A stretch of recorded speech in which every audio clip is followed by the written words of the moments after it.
All right, Big Bang. Today is Tuesday. It is October 3rd. Welcome to the Dog Walk presented by Barstool Sports. As always on Tuesdays, I'm joined by Chief. Chief, how are we today? I'm great. Feeling good. Doing good too, Yeah. man. Feel good. Today, our conversation is going to we've talked a little bit about the education system before. Yeah. People actually really liked it. That was more about like college student loans and student debt. Yeah, maybe we'll get into that. Could probably come up again at some point too. But the difference is this is going to be more on a high school level. Is that Yeah, right? like your universal, what should be the system, how it should look, what you should learn, all that kind of stuff. More of a discussion than a traditional, like, Yeah. hey, here's what I know, lecture. Yeah, which I enjoy because I don't know a lot of things. So Yeah. it's going to be a little different because people did really like that one, and this is good for people to chime in on as well. Yeah. Because everyone has gone through this for the most part. And I don't know if there is a right or perfect answer. And that's one of those things too, where it's like I have friends who are school teachers, have taught in all types of different situations, and it's just like, it's so like with the technology and everything, it's like everything is so different than it was even 5 years ago, I feel like. So it feels like we've had one system for a long time, and maybe it's time to re-examine what that looks like. Probably. And we're going to get into the whole history of it a little bit at the beginning, and then we're just going to kind of get into the discussion. Before we do get into it, though, I do want to talk to you guys about the best jeans on the planet. That's MUGSY Jeans. We got a promo code for you guys, but let me tell you a little bit about MUGSY first. And you guys should really know about this already. You should. Yeah, because MUGSY make the most comfortable jeans, chino, shorts, and joggers ever. They really are, and this is the season for all of that. You got to have that should be your rotation. You could probably just get away with having one or two of each of those pairs of pants. 2 joggers, 2 jeans, 2 chinos. That should get you all the way through to spring. Yeah. And MUGSY's the place to get them. And you want to have a jean that you could, a pair of dark jeans. Dave would call them standard blue jeans. I would call them dark blue jeans. Yeah. But you go there. You want to be able to wear it to like a steakhouse, and you want to be able to wear it to the bar, just around. And MUGSY, they have that. It's like, they feel comfortable. They're super comfortable. They look great. So you can kind of get away with wearing them at church, the bar, anywhere. 100%. So, like I said, I do have a promo code for you. Head to MUGSY.com and get 10% off now using code Chicago. That's 10% off some of the most premium jeans, chinos, swimwear, and shorts on the internet. MUGSY also offers free shipping and returns, so there's absolutely no risk giving them a try. If you're in Chicago, Boston, D.C., or Austin, Texas, make sure to head downtown, check out their storefront as well. Easy vibes every time. You could also enjoy a beer while you shop. It's really nice. Great stuff. Like, I can't say enough good things about MUGSY, so go hop in on the action. All right, so let's get into a little bit of the background before we really So start our we discussion. referenced this, even it was just on the last episode where it was like, oh, we should talk about the American education system. It's really the education system for the entire West, and which is just what you traditionally think of when you think of like your public school experience, where you go for about 8 hours a day, and you have to be there on time. You're supposed to sit still, eyes forward, do the work that's assigned, don't really question anything, and when that bell rings, you're off to the next thing. Yeah. And if you think about education, formal education was not a universal until like 100 years ago. I'd call it 150 years ago. So if you were getting a formal education before, it was like you were, and I know this is like it's a fictional show, but it would be like you were like one of the children of not Jon Snow, who are of the Starks. Like it's for the elites only. Like you're from a wealthy family, you're from a royal family where you have tutors and they teach you how to write and how to dance and how to like a totally well-rounded education, so you can become the next leader of your family, the next, like you're part of that class. You don't want to be left behind. Everybody else, you had no real formal education. You learned how to read and you learned how to listen mostly from, the pulpit, or you would go to church and you might, everybody had a Bible, so you might learn how to read by reading the Bible, but you didn't really have you weren't going to school. You would have in America, you would have school houses, right? Like I feel like everybody has taken a field trip during elementary school to some farmhouse. Like, I know Harry's got the camera on me right now. There's one on 64. Now it's part of like a forest preserve, but it's just like this old brick square schoolhouse that had been there from, I don't know, like the mid 1800s. And you would go there, when you were available. And if you weren't there, it's just like, well, fucking Eddie didn't come today. He probably had to do the harvest, or maybe a cow kicked him. It's just like, it just wasn't that big of a deal. You could kind of go to get your basics in like how to read, how to write and do basic math. But it was not something where it's like, hey, you're 5 years old, kindergarten, first grade starts now, and you're going to be doing this until you're at least 18, but probably longer. That did not exist anywhere in the world until the Industrial Revolution. And there are these two Prussians. That's how old this system is because Prussia doesn't even fucking exist as a country anymore, but it used to be part of like that Holy Roman Empire with a lot of German, a lot of Russian, Polish, like in that area. And these two guys like designed this system to make good factory workers. Okay, they wanted people who would just listen to orders from their manager, the foreman, and be able to know how to think enough, know how to read enough, and then just really listen and do what they're told. They want to have docile workforce is kind of what they were aiming for. So historically, and again in 1850, so this is like at the beginning of the Industrial Revolution, the literacy rate in America was 62%. 62% of people knew how to read. That's it. That's a pretty fucking low number. That would be like one of the lowest in the world anywhere in today's standards. Like the literacy rate has gone through the roof. You know what company really helped improve the literacy rate of many places? Warby Parker. So Warby Parker, they do the glasses, right? Mm-hmm. And they had this angle when they launched their business where it's like, hey, you're going to pay $95 or whatever it was for your frames. And I feel like they're always priced right around there. And then your part of that $95 is going to go to get prescription lenses for people in Africa, Southeast Asia, all these poor places where they just didn't have good enough eyesight to be able to read a book. So they couldn't read. So Warby Parker donated a shit ton of eyeglasses and like legitimately improved the literacy rate like all over the world. That's nice. Yeah, I'd say very nice, man. Yeah, put that on your mantle. That's a nice little trophy to have, in addition to having a business worth over $1 billion. So shout out Warby Parker. Yeah, it's crazy those businesses that make an impact like that. Like I've always wondered, what does like Tom's? I remember that was always their big thing. Was every pair you buy, they donate. Yep. I wonder what. And I think that came from that. Tom's is like socks and underwear, right? Shoes. Remember, it was those. They were really popular in like, I don't know, maybe 10 years ago. I think that might have been after like the Warby Parker model. I'm sure. Yeah, I'm sure it was definitely 2000s. Yeah. So I think Warby Parker came out like 2010 or 11, and maybe Tom's is right around then too. But there's. Yeah, that sounds about right. That sounds about right. There's always, and then there's a lot of companies like that are doing that. They're taking, what's the shoes that you guys always make fun of me for? I can't think of the name of it right now. Allbirds, yeah. Allbirds. So Allbirds is like, we're all recycled material, renewable. So they make their shoes out of wool and like discarded tires and shit like that. And they're like carbon neutral. So a lot of these like kind of startup brands are going that route of having like an altruistic mission. So it's like you look good, feel good, do good kind of thing. So yeah. But that's like a sidetrack. Yeah, but to have only 6 out of 10 people be able to read, it's pretty crazy. That's so low. And then by the end of the 19th century, when they had more cities, more schools. And we talked about the last episode, there was like a lot of child labor, so people weren't learning how to read that well or at all because they're going off to work in a factory at age 7, 8, 9, 10, 11 years old. And but by the end of the century, when this system was rolled out, literacy in America was up to 92%. So it like boomed through this. So it does accomplish some good, and it keeps kids out of trouble and gives them a place to go where they have to go.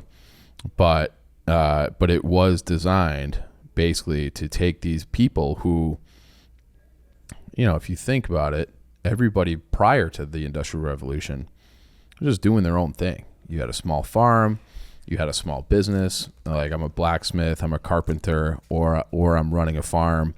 And so you had like this nation of independent people and independent thinking where they had never been trained to just do what they're told. So that like part of the school system was like, all right, we have all like the means to build these big factories. We don't have the right kind of people to work for them. We better teach people how to be good factory workers. And that was the genesis of the school system that we grew up in 100 years later. Really? Just sitting in there in rows, waiting for the bell, staring eyes forward. That's interesting. Teach you how to be a factory worker. Which sounds crazy. Which now we are in a completely, we're in a service economy now. Like it's not like, you're stamping a fucking, unless you're in like the UAW or something like that. You're not like building bumpers on cars. You're doing shit with computers. Like you're having conversations. You're a lawyer. You're not doing like the industrial jobs in the economy that used to be like the foundation of our economy up until like the 60s and 70s when that kind of started to flip. And so now it's like, now our entire reality of our workforce has flipped. Is it also time to just change how we do the school system? Because it doesn't appear to be working. All of our literacy rates are going down. Test scores are going down. We're falling behind like many places all over the world, South America, Europe. Like we don't, like our young people do not test the way that they used to test. Well, this goes back to you and White Sox Dave's argument, right? Which was what? How much did standardized testing matter? I think there should be. Legendary argument. Yeah, I do remember this now. But I do think that like he Harry said. groaned when I said that. He remembered it. Or maybe it was someone else. And Dave said that he thinks they shouldn't matter at all, right? Yes. Yeah, because something that I don't want to misquote him because I'll hear about it for the next month. But yeah, and I think that there should be, people, for the guy who loves to compete, baseball, this, that, the other thing, there should be a standard of intelligence and education too. Like you should have to meet a standard, and there is a standard for.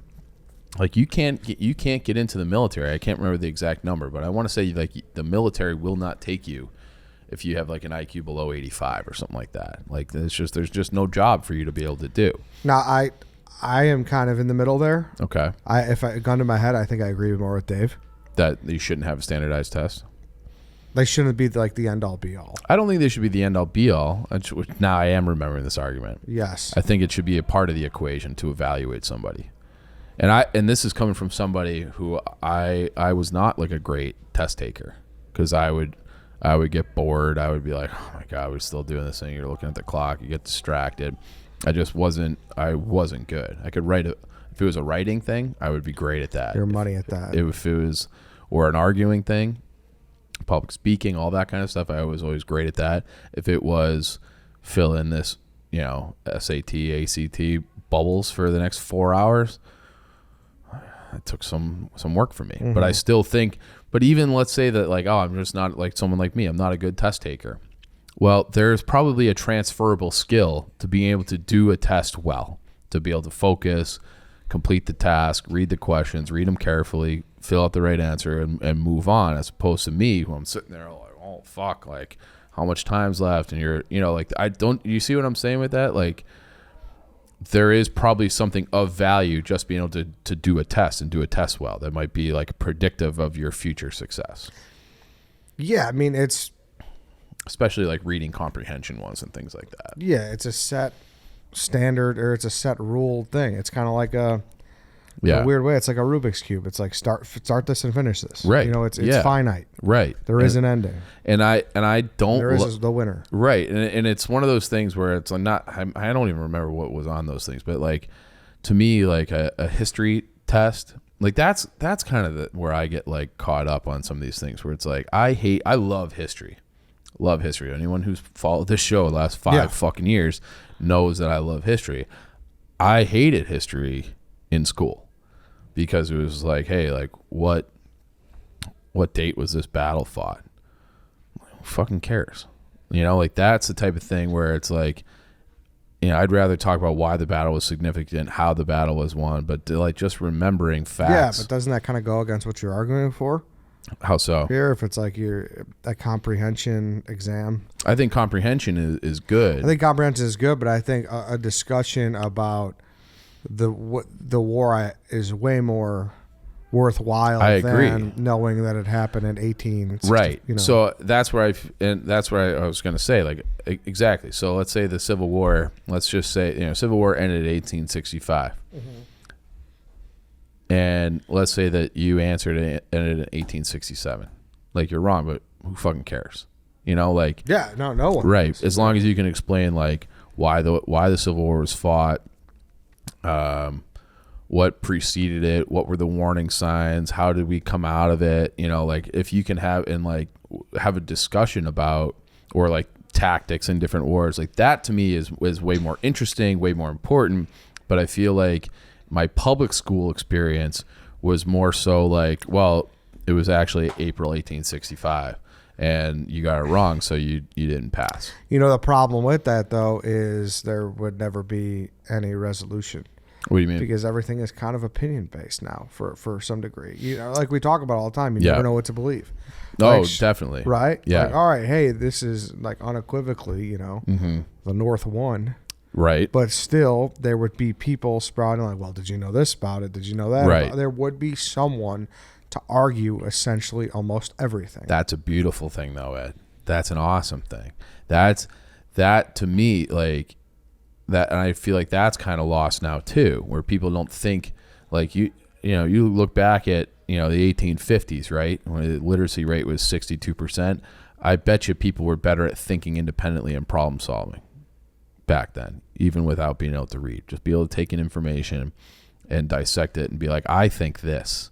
I feel like there's too many people who just go with whatever they're told.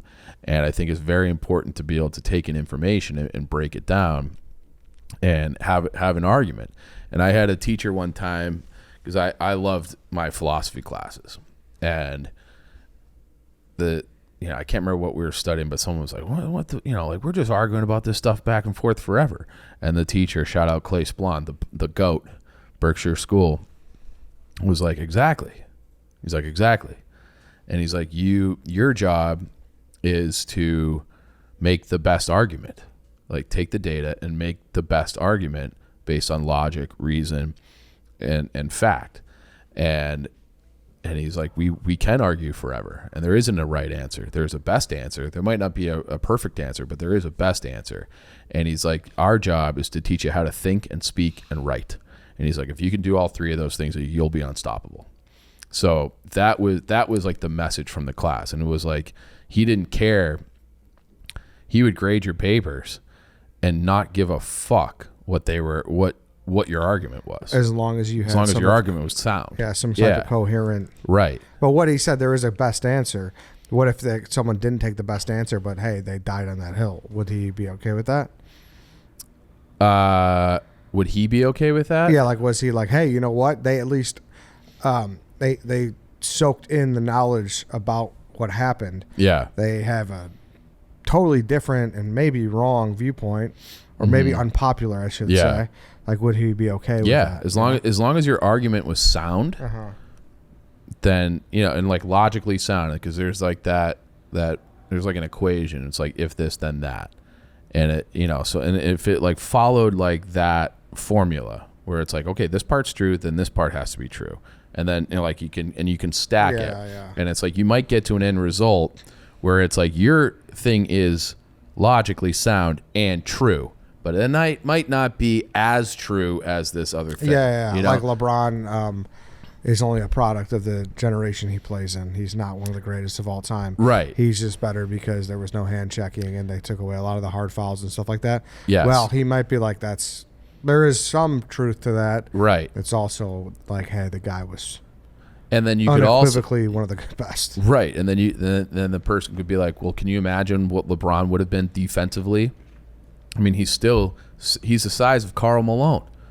Okay, so if he was allowed to play the way that Karl Malone played while also having the leaping ability of Jordan and the passing ability of Magic, maybe he's more unstoppable. And he's a better three, like you like that's what it means. Like you can extrapolate it out forever, but you have to make the argument. Yeah. And I feel like that is something that is not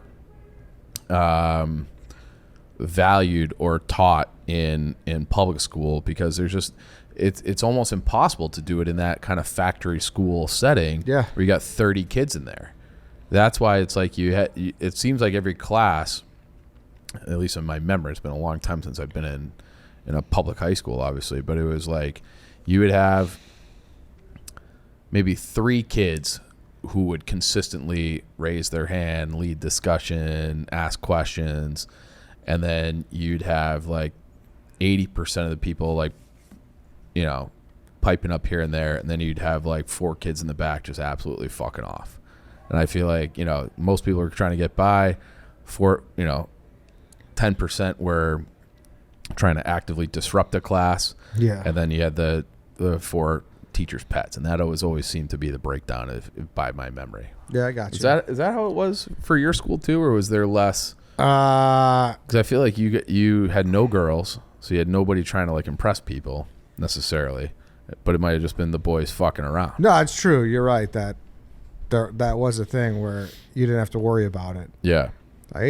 Guys were letting them rip. Yeah. Like it was not like a big deal. But it wasn't a big deal. It wouldn't stop the class if someone just. Oh yeah, I mean, of course. Like people would laugh, and like teachers would be like, "Hey, get your shit together. You can't just be ripping ass. I don't care if there's no girls here." Yeah. But at the same time, like there definitely was a like a guy camaraderie where you're like, like that's just fucking guys being dudes. Yeah, exactly. There was a lot of that. And Sounds like, nice. yeah, I mean, at the end of the day, it comes down to who your teacher was. Yeah. Of course, some teachers were, kind of pushovers, and those classes would be like, probably like around 70% fucking off, and then like, so it really just, in my experience where I went, it came down to who the teacher was. Now, I had a teacher my sophomore year. This guy was old school, man. He was the most strict fucking teacher. He was there for 30 plus years. This guy. What did he do that was strict?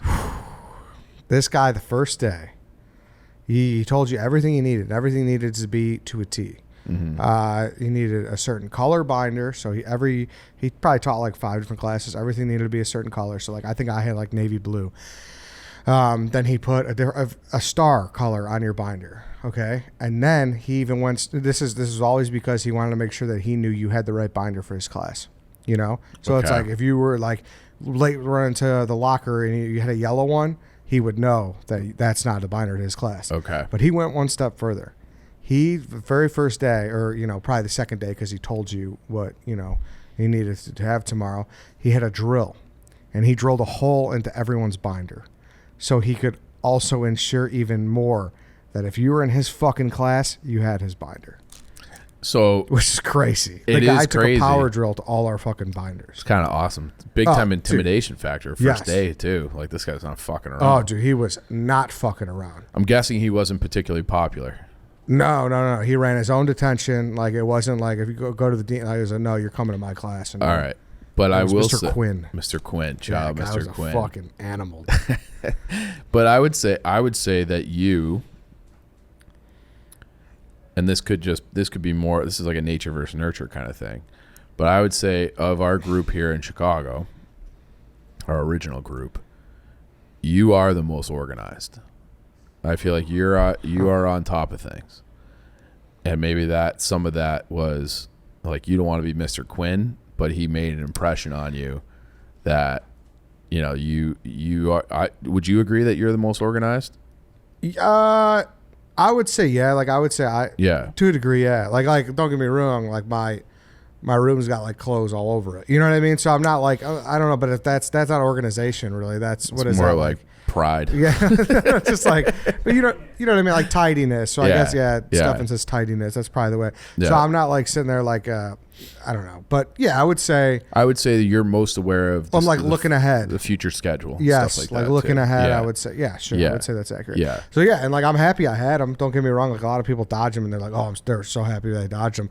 But I was happy I had this guy. Like Yeah. he like he had a whole method how to take notes, and he taught a lot of people how to take notes, and that was his whole thing. Was he? I always struggled with with that. notes. Yeah. That was his thing. He like you had a reading book, and it was like a story was like 32 paragraphs. He would have you siphon off every paragraph, and you needed a certain note from each paragraph, whether how long it be, so maybe sometimes there wasn't notes on that paragraph, Yeah. but like that's how like much he broke it down to. He compartmentalized it all like that. Yeah. And like he only had certain pencils. He only liked Dixon Ticonderogas. Well, those were the Rolls Royce of pencils. Best pencil, Yeah. most durable, best Yep. eraser. That's what he'd always say. Great eraser. If your pen had any type of chance that it would smear when you wipe by, you're out. Redo the whole fucking thing. Like he was like a drill sergeant. Dude, I kind of like this guy. Dude, yeah, and like Yeah. he was good for what he did. Yeah. Of course, it's not fun in the moment, but like I'm happy I had him for sure. Yeah. No, I think that's like certain people leave impressions on you. And Yeah. like I will never.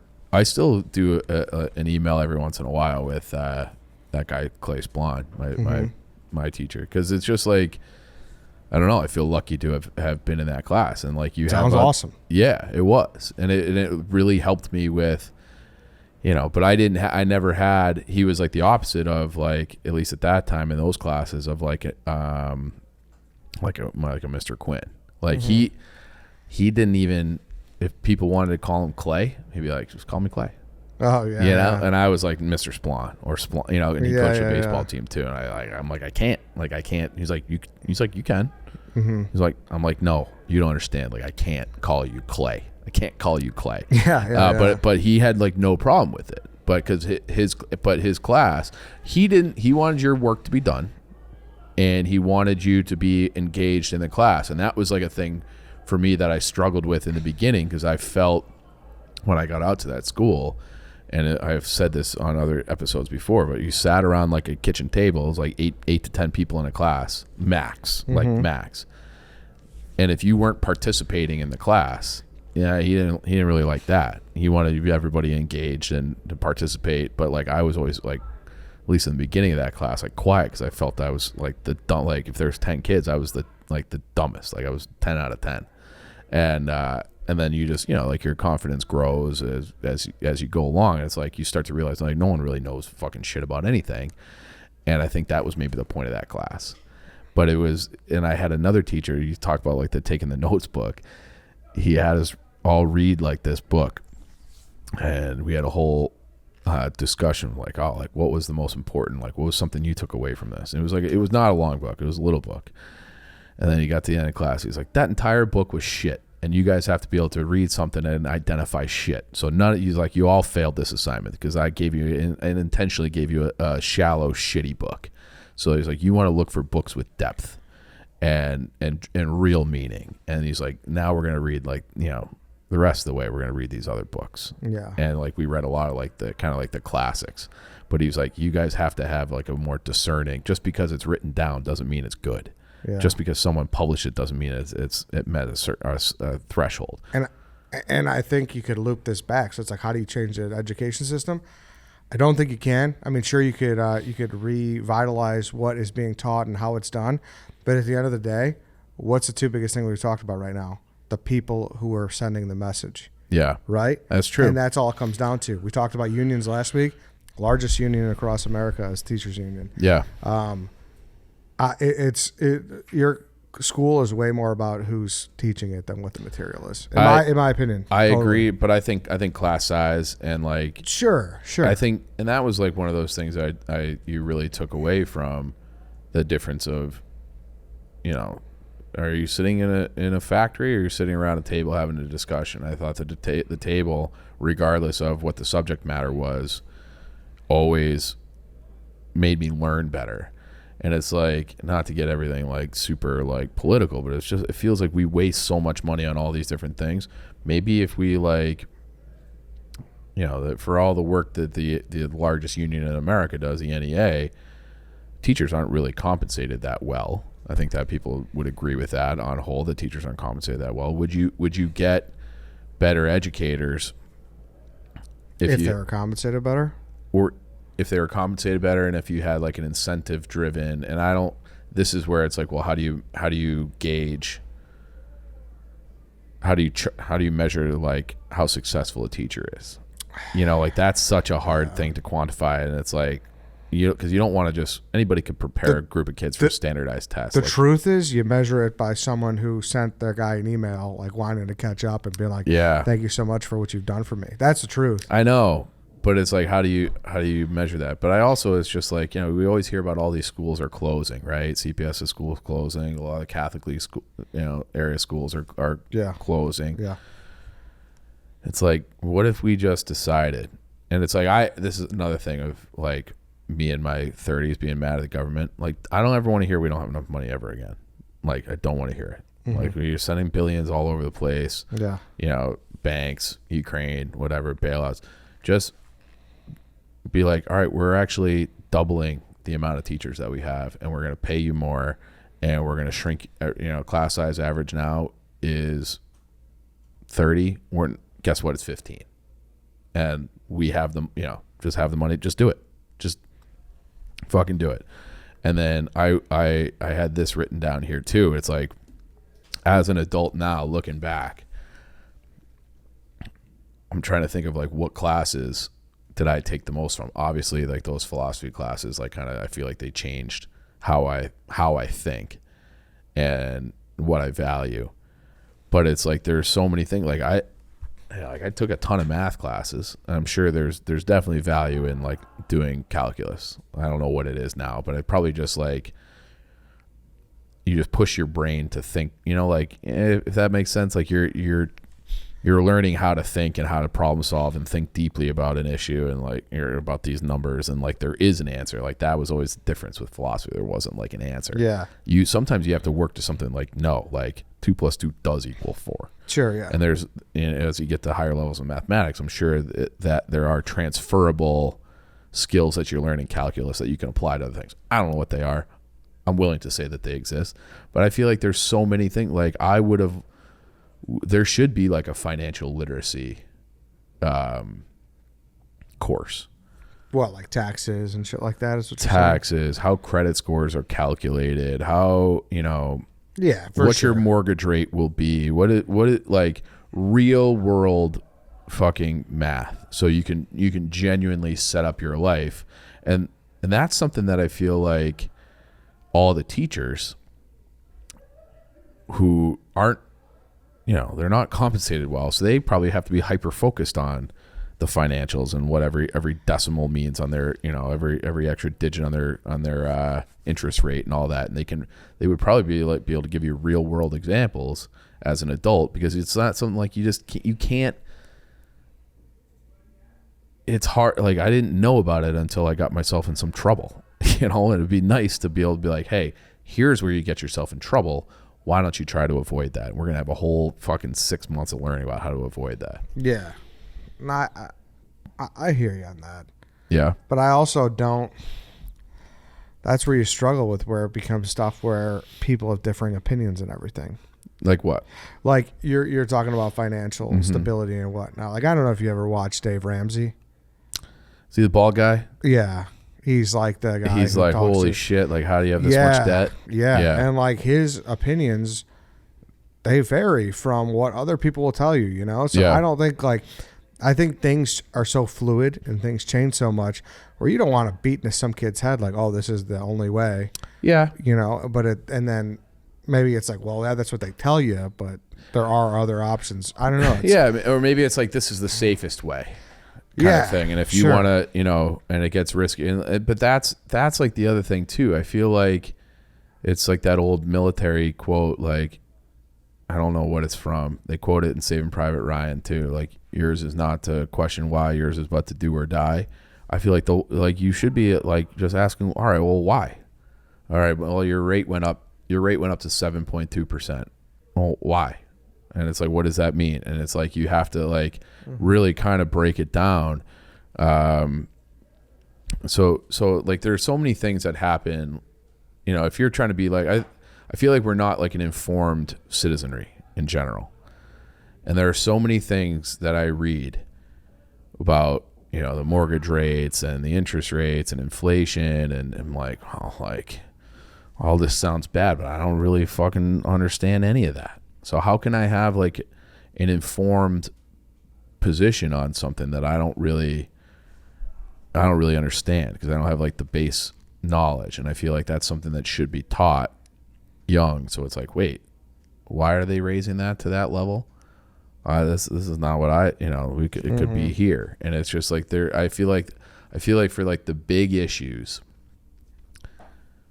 people don't really know what's going on. And I feel like money makes the world go round, whether you like that reality or not. And I feel like people need to understand money better and the economy better.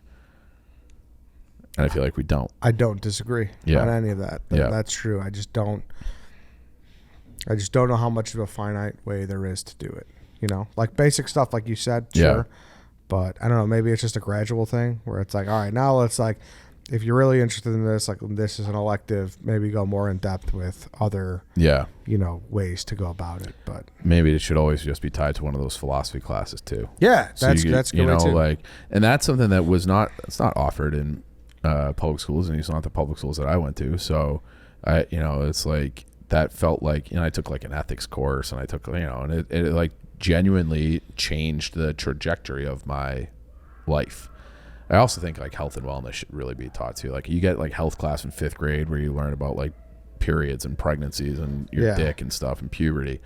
But it's not like, I was actually talking to my buddy who's a doctor about this. He's a surgeon. Do you know how many hours in all of his med school that they spent on nutrition? No, what? 3 hours. Really? Not a 3 hour like, hey, I'm in this semester and it's like a credit.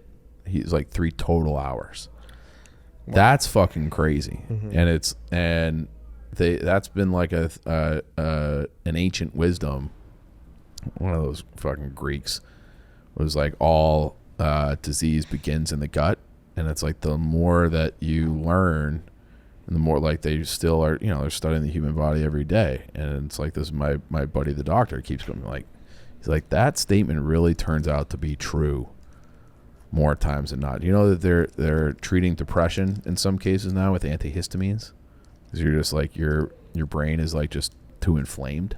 Like really? Yeah. So they'll give you an antihistamine, not an antidepressant, antihistamine, to bring down the generic swelling and inflammation in your body, so then you have less like panic attacks and things like that.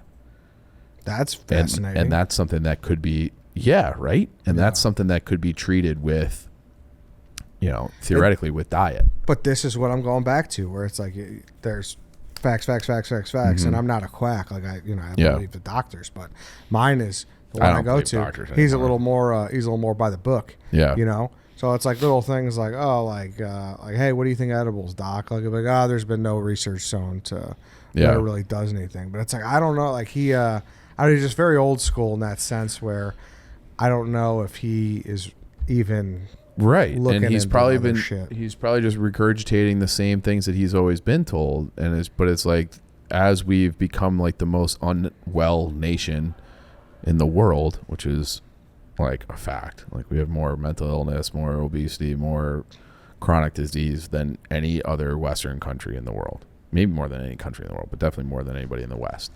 And it's like, well, why is that? Well, it's like, you look at our diet in general, it's worse than other places. And so it's like, you need to, I don't know, there needs to be more taught about that. Like, do whatever you want, eat whatever you want, but like, here are the health risks associated with that. And if you want to have, a higher IQ, because at that point, like, you're like, you can alter your IQ kind of up until your the nimbleness of your brain until it's fully formed at like 25, 27. Like, you can do things like where it's like what you're taking in. That's why like child nutrition is so important is because you need to be able to like grow your brain. Like you're a growing boy. You're a growing boy or growing girl. You need to have like the right stuff. And I feel like it's just never really, I wish that kind of stuff was taught, that finance and all that kind of stuff. Yeah, it's an interesting topic. It is. Not like we could probably sit here for 3 hours. Yeah. Just going over it. So I don't know. I'm interested to hear what people think. Yeah. Yeah. What's up? Interested to hear what people think. It looked like, sometimes the producers, usually they're back there like seeing fucking stars. They seem very into it. Stefan's in. I can't see Harry's face. Sounded like it. He says he thinks Dave Ramsey's a crock of I'm shit. not. I don't know enough about him. Like, I can one picture philosophy his face. I know that he has is like, any debt, pay it down right away. Pay it off. Pay the debt down. No debt. No debt. No debt. But then you hear like, hey, if you got debt on like a great interest rate, like put that on the back burner. Like that's good to have. So I don't know what the truth is. But that's one of those things where it's like I can't get to a place other than like a home where everybody needs it. Where would having debt be beneficial? Why would that ever be good, regardless of the interest rate? That to me, it always like the credit card thing. That just seems like a scam to me. Mm-hmm. Like like you're gonna front me money that I already have.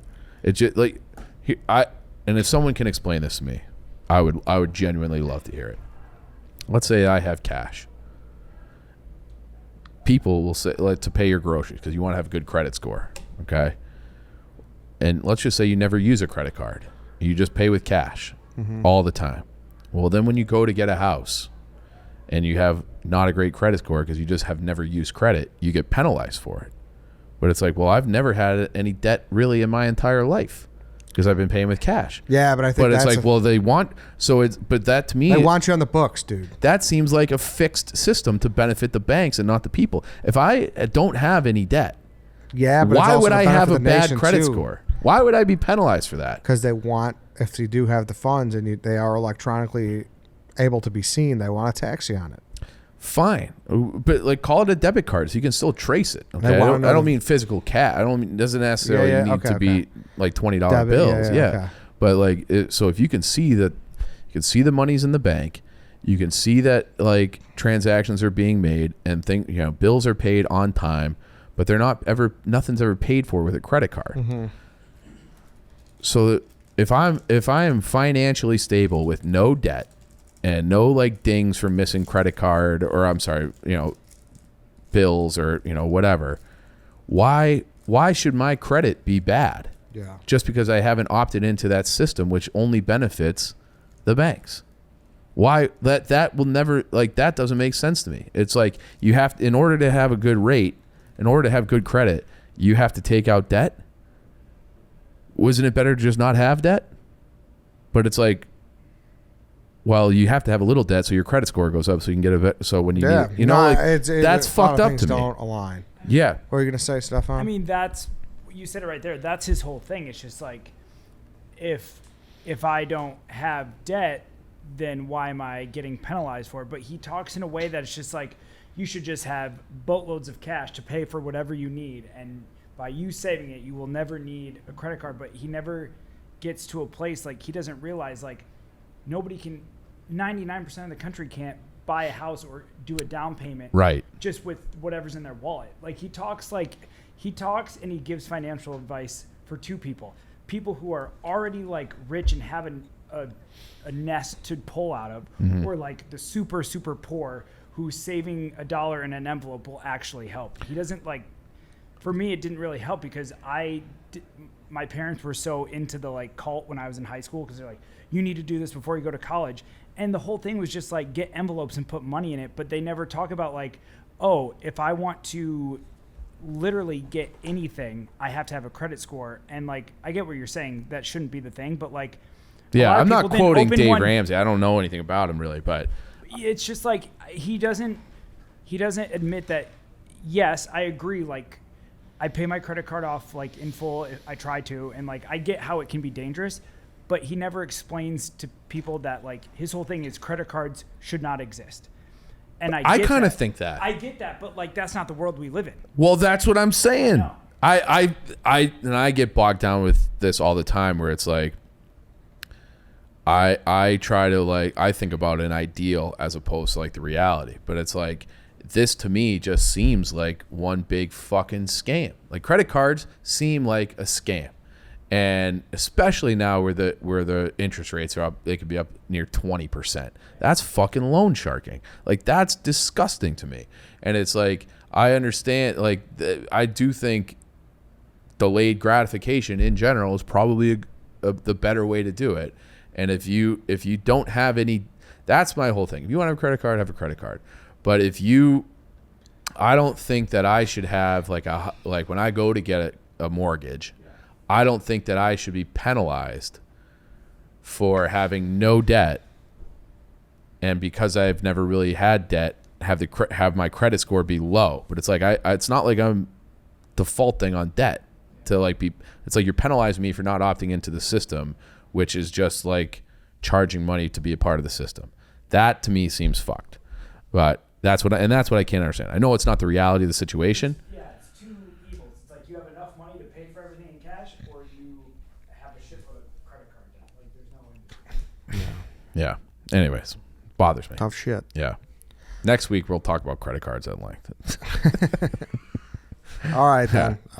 Thank you, Chief. Mm-hmm. Thank you everybody for listening. Thank you for watching. Let us know what you think. Barstool Tweef. Barstool Queef. You queefed at Sale GP. People forget that. I did not. That's a lie. I'm kidding. Barstool Chief, Eddie Barstool on Twitter, Instagram, everywhere else. Thank you guys. We'll see you all tomorrow.